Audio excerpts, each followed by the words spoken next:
I think about the fact that your ancestors, my ancestors, our ancestors built this country and were the backbone. Our family members' labor created this country, this amazing economy, The contributed everything. talent, our sweat equity into this land.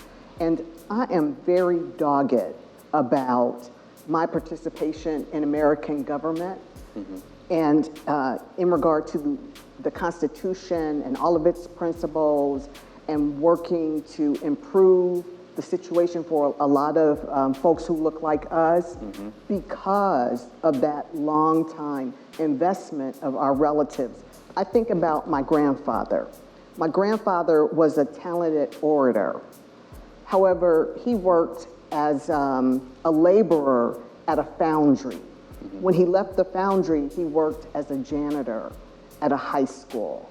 And I think about people like that, who had these amazing gifts, who weren't able to take advantage of those gifts because of racism and obstacles. And it's for people like that that I do what I do and why I want to fight to improve this country, not just for me and you, but for everybody coming after us. I think now you're saying something, not just now, but like I think it's more prevalent now how important it is for Black people to adopt this mindset of securing our generations to come. For so long, it just seems like we couldn't get it together. And unfortunately, George Floyd and coronavirus, that combo, that 1-2 combo has done the country a real service and disservice. But I think that because of this, I think Black people and people such as yourself who are in a position to help us and help us help ourselves, it's divine timing. It's so rich right now. And I think that, especially with all the work you've been doing on laying and I'm really curious about, the insides or whatever you can share of working in a system like that and being a Black woman to reach the heights that you've reached. I can't imagine some of the things and the stories that you've seen and your mental health, like your mental fortitude. You have to be extremely strong to. And this is just a testament for Black women. Come on. Well, it's all of us. Really, but. Because we're in this together, right? Sure. We're all going through this. And we just have to remember that we are much stronger together than apart. And we can't allow Black women, Black men, people of color, we can't allow others to drive a wedge in between us, to divide us, to conquer us. And those forces are prevalent. You have so many forces, especially you see this on social media, us trying to rip each other down. And I'm like, no, I reject that. I reject that because I am about supporting my folks and about us working together for all of our benefit. I succeed when you benefit and you succeed, and we have to recognize that. For sure, and it's just information. That's all we have to acquire is the information for ourselves, and being real meticulous about who we do let in and who do we do allow in our lives to guide. Because you think about it, if you allow someone in your life, right, whatever that relationship may be, platonic, romantic, just professional, like that is a change. For you, that's a change for your family. It might be, on a microscopic level, but still, it's something to consider. And this is why it's important for us as Black people and to have people like you who can influence change on the state level. It's okay, about the election and choosing the president, but what's really prevalent in our communities is the power at the state level. Because you can fight at the state level. The federal level, that's a different story, but especially here in Illinois, it's, in Cook County has, its infamous name, Crook County. I don't like it, but it is what it is, right? It is what it is. So is there anything you can speak to in regards to like the climate that we are in now? How everything has affected law, how everything has affected people's, I guess, their perception of law and Sure. you know, So law enforcement? it's really easy to sit on the couch and armchair it. So, for example, I'm a big sports fan, and I am the biggest armchair quarterback when it comes to the Bears. I'm dictating plays, Bears. I'm calling plays, I'm arguing with them when they don't do what I say. But you'll never see me getting up off the couch and going down to Soldier Field, especially in the winter, Right. to sit out there and tell Smart. them and run it. Yeah. However, my participation in society and in our democracy is different. I refuse to be an armchair advocate. And so in terms of the criminal justice system, those are issues that affect me as an African-American woman. I have a son, he's 22 years old, he's a black man. So these are issues that affect him. They affect my neighbors, the folks across the street, down the street on my block. So criminal justice is pervasive in my life. And I said to myself early on in my legal career, I want to make a difference in this area. I can easily take my talents as a lawyer and go and be corporate and work on money, but that doesn't improve the life of my life or folks who look like me. For sure. And so I decided I could complain about the system or participate to change it and make a difference, and that's what I've done. And that's actually why I became a Cook County prosecutor. I started out as a Cook County public defender, a defense attorney at 26th Street, but I saw the people who had the power, the most power, to offer plea deals or sentence options, whether to charge a case or not, who had the real power, who were on offense, right, were the prosecutors. And at that time, there were few African-American prosecutors. And I said, well, if these are the people who have the true power in the criminal justice system, why should I serve as a defense, literally in defense, when I can go on offense and actually advocate and be out there helping my folks more, helping victims of crime, but also saying, you know what, not every person who commits a crime should be treated alike.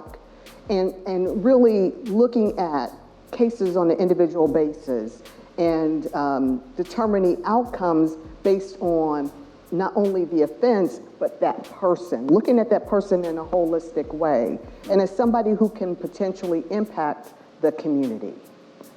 There's a phrase that we say, just because a person commits a crime doesn't make them a bad person. Some people just do bad things, but are good people. Right. And being a good prosecutor is someone who recognizes that and who is looking out for the betterment of the community, as well as trying to keep the community safe. How much mental health training is required for the criminal justice background or law background? Because what you're describing here is people who, you know, ideally you would think that they were sound mentally and emotionally pursuing this profession, right? But we all know that we come short, you know, every now and then, and especially in a profession that requires a high service from yourself, like physicians, you know, lawyers, judges.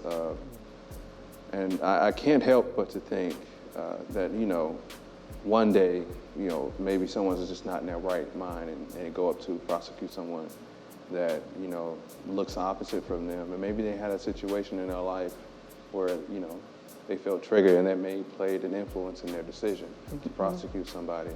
And so it just makes me think how much of mental health, I mean, now mental health is everything, right, alongside all the other things. And actually implicit bias, right? Because what you're talking about too can be implicit bias, and everybody has implicit bias. And the important, you use the word trigger, the important thing is to recognize you have them, and when they are triggered, to stop that engagement.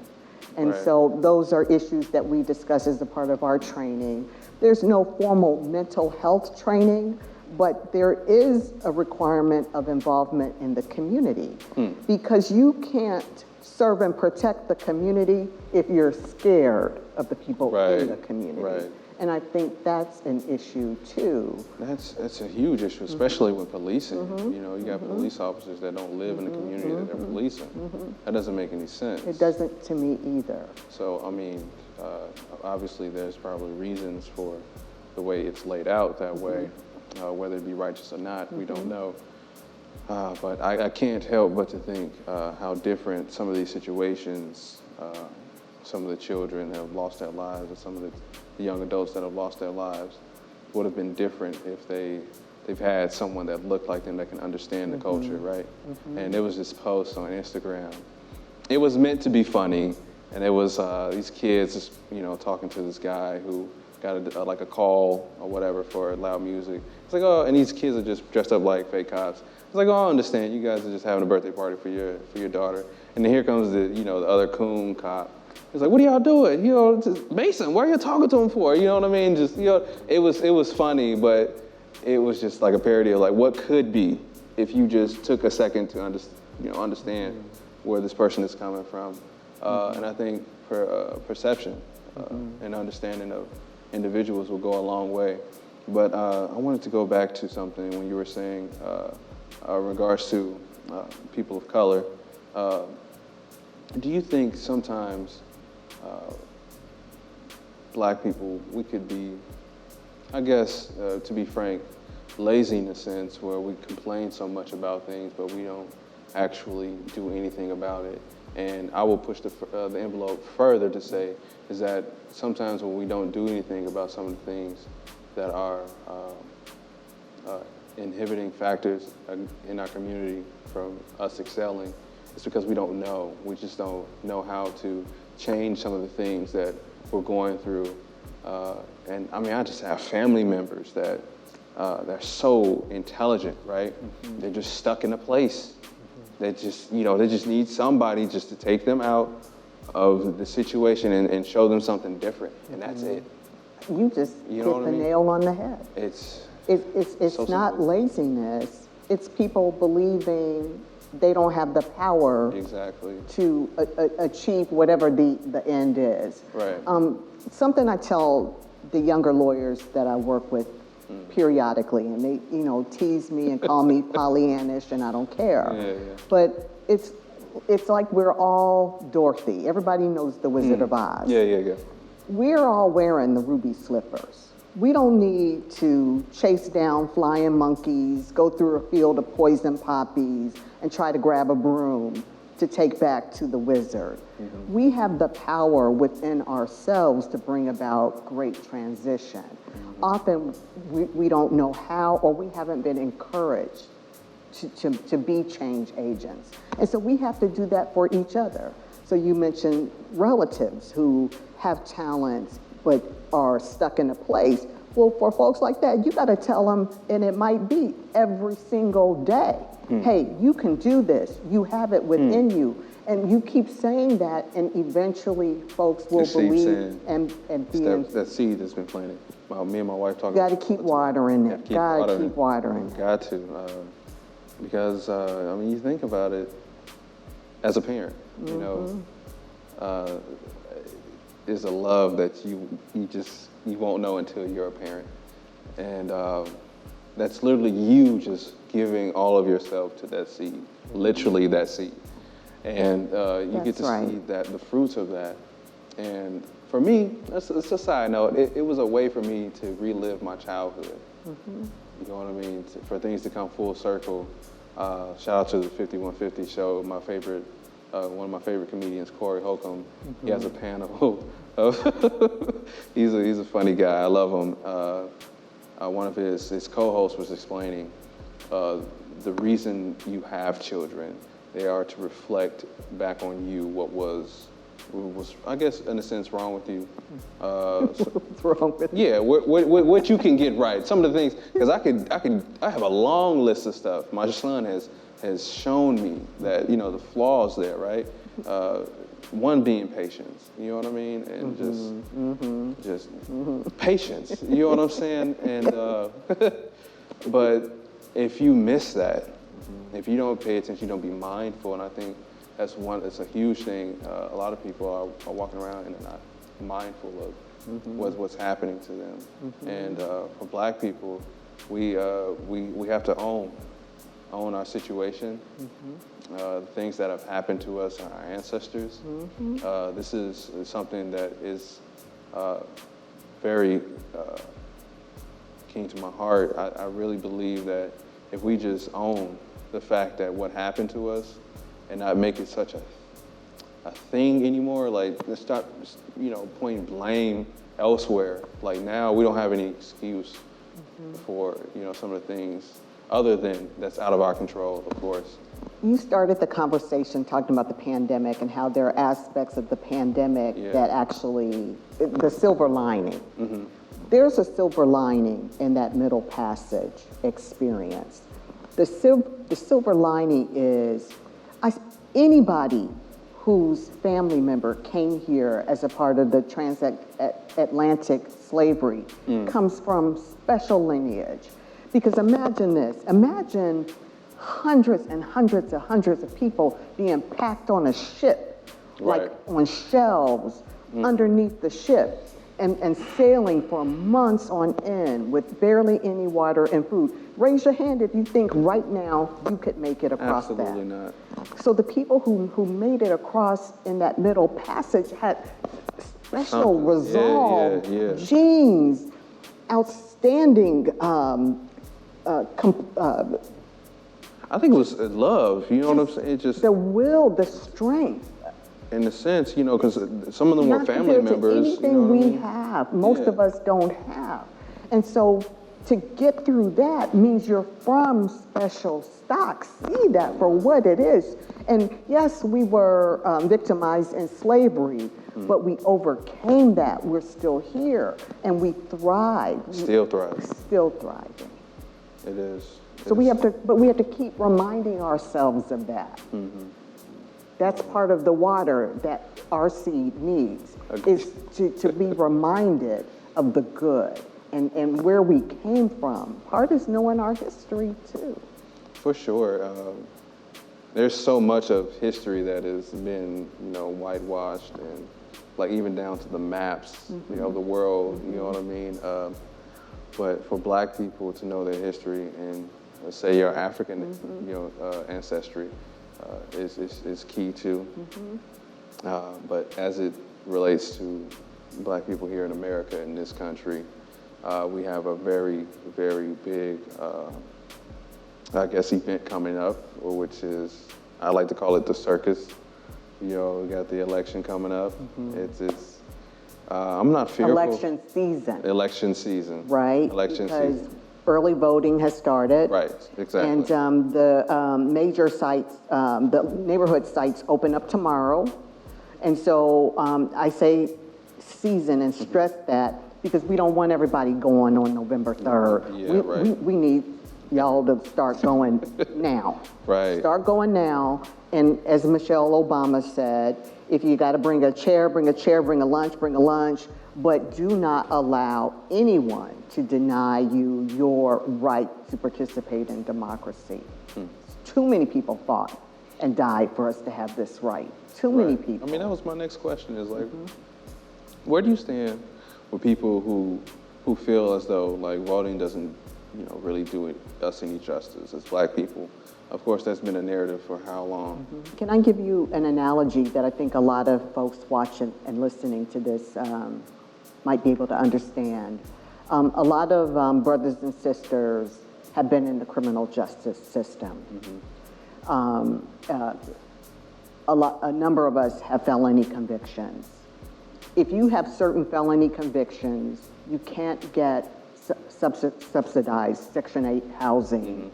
In some instances, you can't get financial aid, and you have a harder time getting certain employment opportunities because of that felony conviction.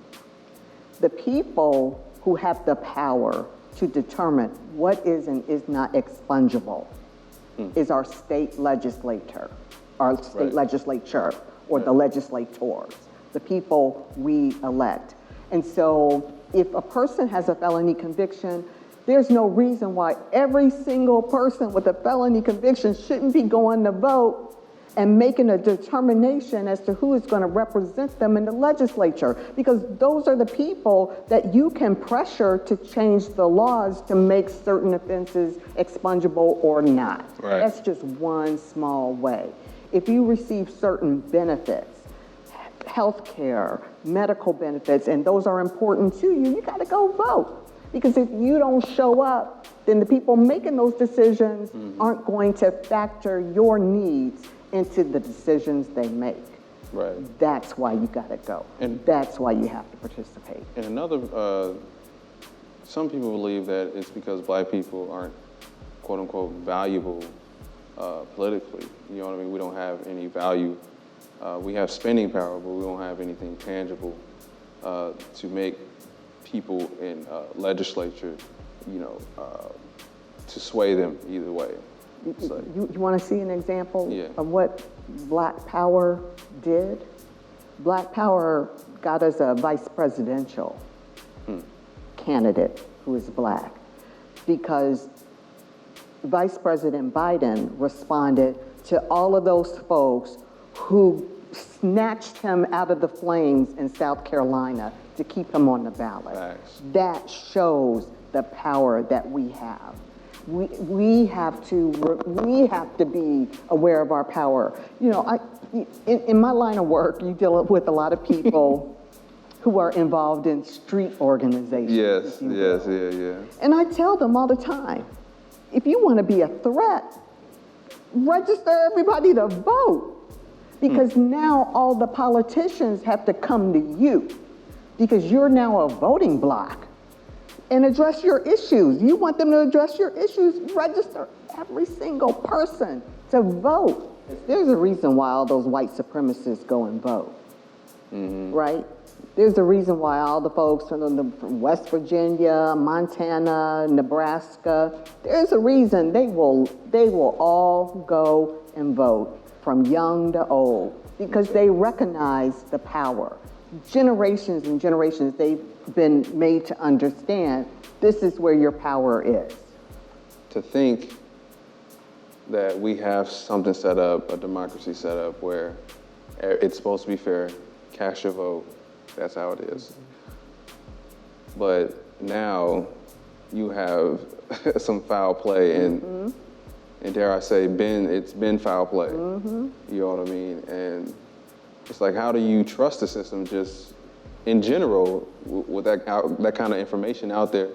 It's like, I go and pass my ballot, right? I don't know where it's going to go.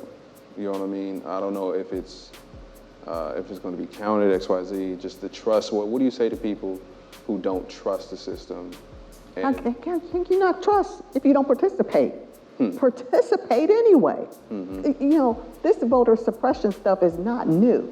When my grandfather was raised in Kentucky, he came up during the jelly bean stage, right? So this voter suppression stuff is new. You got to count jelly beans. You have to recite portions of the Constitution. So wow. I'm like, you know what? Give me the jelly bean jar. If that's what it means to vote in 2020, give me the darn jelly bean jar. Show me what constitutional amendment do you want me to discuss? What verse do you want me to recite? Fine, I'll do it, because you're not taking away my vote. It's too many people who just made sacrifices for this to happen. The first time I went to vote, I was 18 years old, and that was in We gonna say that. I remember Yeah. back then, thinking about Medgar Evers. Medgar Evers, who was shot and killed in his driveway in front of his wife and children because he was advocating for the right for us to vote. So every time I go to vote, that's who I'm thinking about. My son, I mentioned, he's 22. When he goes with me, who are we thinking about today? Medgar Evers. That's right, let's go. Medgar Evers. If Medgar Evers can do it, I'm going to do it. That's just how it is. I appreciate that. Thank you. For sure. No, because I go back and forth. I go back and forth with this thing, just personally. And I was talking to my dad the other day. I was like, I don't know how I feel about, he's like, there's nothing to feel about it. Just get him out of office. You know what I'm saying? We all had to come together and just cast this vote and be done with it. And we need to make it a thing every 4 years, every voting season, election season. And to that, I was thinking about the Constitution. We were talking about it. Do you think that, the Constitution is a very old document, and it was a different time, especially now. So, do you think that the Constitution should be amended to include? Because obviously, it wasn't written to include Black people. Should it be amended to include Black people since we have such a prevalent, influence in this country? You know what I mean? No, it's Black people are included because the Constitution the preamble begins with all men are created equal, and we'll say women too. Okay. All people are created equal. It begins with a premise of equality. Now, we need to do what the Constitution says, right? The Constitution doesn't say treat people inequitably. It talks about the equality of everyone, of all Americans. I want everybody to hold the Constitution. I want everybody who took an oath to uphold the Constitution to actually uphold the Constitution. We could start with the president on down. People who are currently disregarding the principles of our Constitution. Aside from voting, how does someone do that? I mean, not just once I want to force a body of people. Like, how do you hold elected officials accountable in that way? Those who need to. That's how, actually, it is voting. Because if you don't, when a person is elected, we are entrusting them to lead, but we're also giving them a job. Those folks aren't volunteering, they're getting a check. Exactly. That check is coming from you and me and everybody who pays taxes. So we have a right to hold them accountable as taxpayers. And so if you don't do your job, we have to do what we do with anybody. If the beautician messes up your hair, you're going to keep going back. Exactly. If the doctor misdiagnoses you, you're going to keep going back. Exactly. If the grocer sells you the wrong item, you're going to keep going back. No, you're going to take your money, you're going to go elsewhere. Well, I'm going to take my tax dollars and I'm going to go vote for somebody else. I'm not going to keep giving a job to somebody who is not performing and not upholding the principles of their job. For sure. That's just me. No, I got you. Now I'm in the mode of thinking, like, how can we put our best foot forward?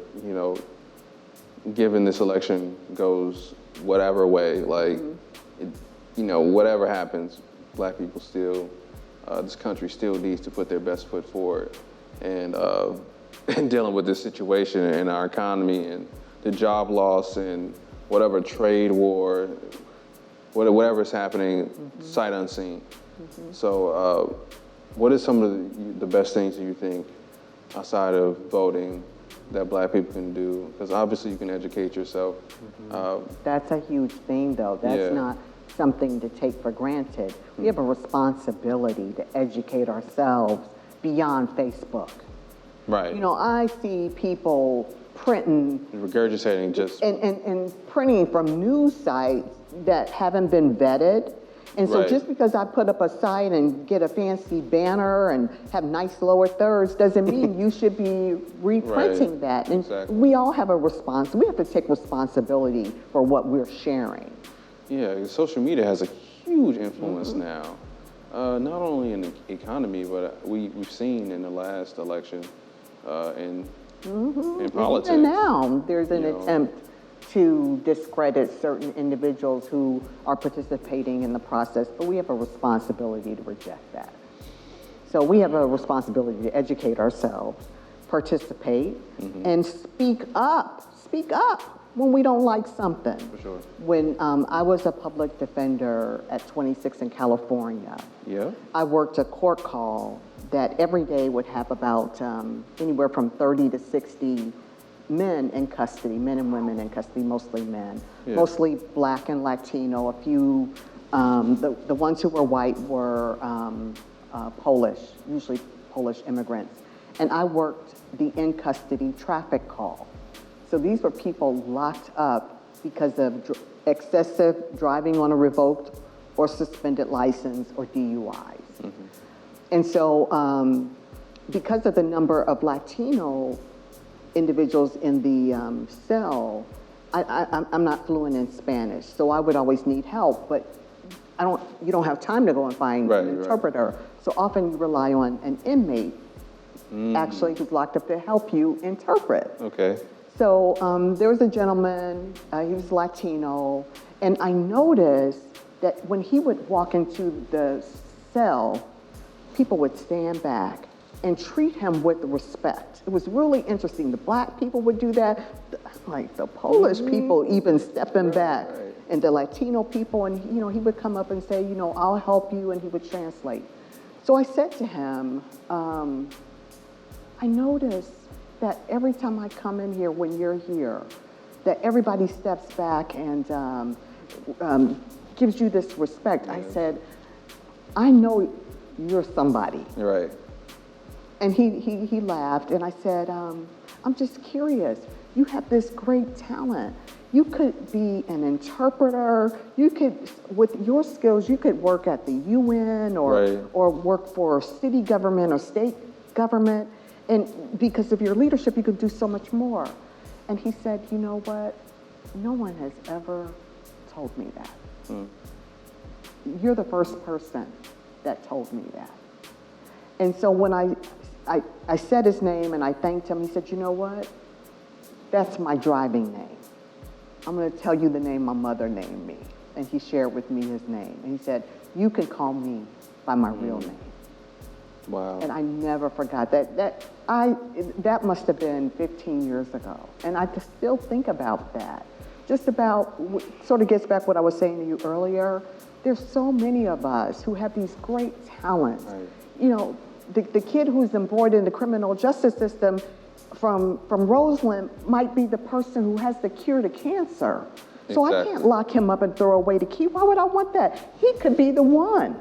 So we got to get him out of the system, and we have to get him educated and participating, because he might have untapped talents that can change all of us. He could have the next technological invention that could transform all of our lives. I think restorative justice is something we should practice more often, for sure. And it feels more of like now you're treating this person as though they're family. It's like, okay, you've lost your way. So many people are, you think about these kids, your brain is not even fully developed until you're 25. Come on. So certain Scandinavian countries have that philosophy. Their prison systems are so different than ours. And they use a phrase you just used. When they incarcerate someone, they're incarcerating them with a mindset of, I need you to be transformed enough to be my neighbor. So I'm going to put every bit of resource into you while you're incarcerated, because if you're living next door to me, you're going to need these skills. You're going to need an education. You're going to need a job. And that's their perspective. And in order to be a guard there, you have to go through 4 years of training in addition to higher education to be a prison guard in their system, because they don't want just any old people around inmates. Right. They want people who are going to uplift them and raise them to that next level. It's a totally different mindset. And, imagine if we had that. Exactly. And to that, I mean, just having traveled to different countries, it's just prevalent how different they care for each other. Because here we have this personal space thing, even before, Corona came around. And even before Corona. Yeah, we're Americans, we're very, we're iffy about that. Like, don't get too close. You know what I mean? And I remember when I was in Japan, I was on the train, everybody was just huddled up next to, you know what I mean? And just even in Russia, like, if someone bumps into you, it's not a real thing. It's just, you're walking in the city. You know what I mean? And it's just so different how much more intimate things feel in different countries when we're here. It's almost as though that, you have to gain, well, not gain, but you have to earn our trust. Otherwise, you're an outsider, and like, who are you?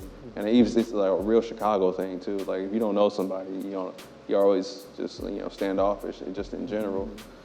But I think that is going to change for Black people. It's going to change not only just that point, but our stance, our perception in America, in other countries. I think for ourselves, it's really going to change because we're starting to see. I think we always known our value, right? But I think it's becoming another quality now because of everything that has happened, right? So here at the Art to Live Life podcast, right, we have this thing where we like to tease out your reason to live life. That's what the ART stands for. It's a reason to. And you've said it multiple times here, but if you can't reiterate your reason for doing what you're doing and waking up every day, just go ahead and give the people something, some insight. So I think about my mother a lot. Okay. My mother passed away when I was 14 years old, and she was 39 years old. She died suddenly. And I think about the opportunity she didn't have and her family members didn't have. And I feel a certain urge to achieve, because I have all these folks who go all the way back to whatever boat that brought them over, that I'm thinking about constantly. And I owe it to them. And not only do I owe it to them to succeed, but if I didn't reach out my hand and help other people, they would be so disappointed. And there's just been too many people along the way who helped me as well. And I think if we're going to turn our situation around, we have to love each other. And I don't mean that as just a phrase. We truly do. If I love you as much as I love myself, there is no way in the world I'm going to shoot you or hurt you or rob you or victimize you.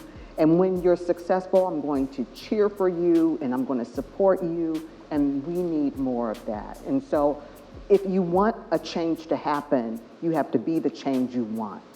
And so that's what I'm trying to be. I'm trying to be the change that I want. I think you already are. I think you're being the change, and it's just glowing and being more graceful as it goes.